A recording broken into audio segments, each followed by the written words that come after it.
দর্শক, জাতীয় সংসদ নির্বাচন ও গণভোট শুরু হয়েছে। এই মুহূর্তের চিত্র দেখব সহকর্মী সাইফুল রিপনের মাধ্যমে। গুলশান হাই স্কুল কেন্দ্র থেকে সরাসরি যুক্ত হয়েছেন তিনি। সাইফুল, ভোটারদের উৎসাহ উদ্দীপনা কেমন দেখছেন? ভোটদানে কোনো প্রতিবন্ধকতার মুখে পড়ছেন কিনা, আর কি বলছেন ভোটাররা?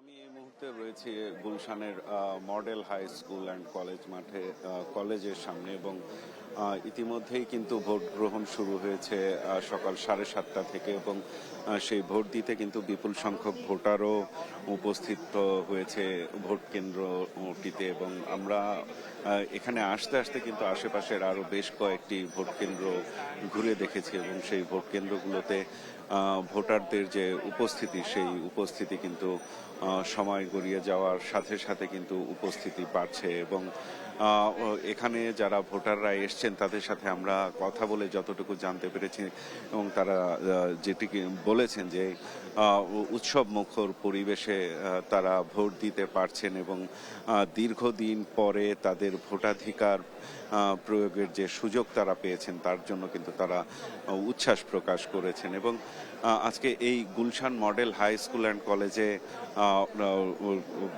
অন্তর্বর্তী সরকারের প্রধান উপদেষ্টা ডক্টর মোহাম্মদ ইউনূস বেলা 10টা নাগাদ তিনি তার ভোটাধিকার প্রয়োগ করবেন, এমনটি কিন্তু আমরা তথ্য পেয়েছি। এছাড়াও বিএনপি চেয়ারম্যান তারেক রহমান এই একই ভোট কেন্দ্রে কিন্তু তিনি ভোট দেবেন, এবং বিএনপি চেয়ারম্যান তারেক রহমান কিন্তু এই সংসদীয় আসন ঢাকা 17 স্ট্রবেরি সুপার ডটেড ও ক্লাসিক ভ্যারিয়েন্ট সেন্সেশন জাগুক শিহরণ মনোনয়ন থেকে কিন্তু নির্বাচন করছেন, এই সংসদীয় আসন থেকে নির্বাচন করছেন, এবং তিনি এই কেন্দ্রের ভোটার হিসেবে তিনি এখানে ভোটাধিকার প্রয়োগ করবেন। এবং এই যে ভোট কেন্দ্রগুলোতে আমরা ঘুরে যতটুকু দেখতে পেয়েছি, যে ভোট কেন্দ্রগুলোতে দেশি গণমাধ্যমগুলোর কর্মীদের পাশাপাশি বিপুল সংখ্যক বিদেশি যে গণমাধ্যমগুলো রয়েছে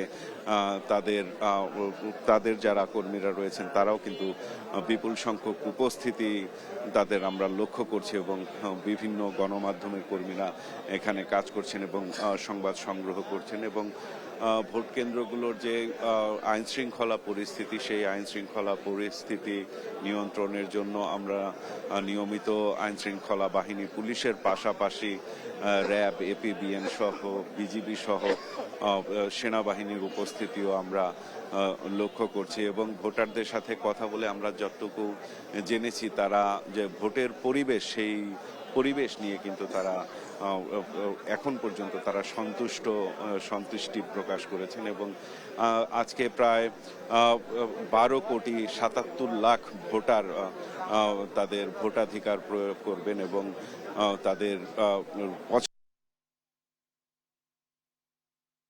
নির্বাচন করবেন।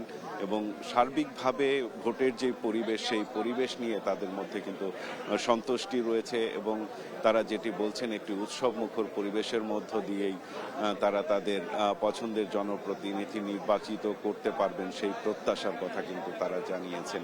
রিপা।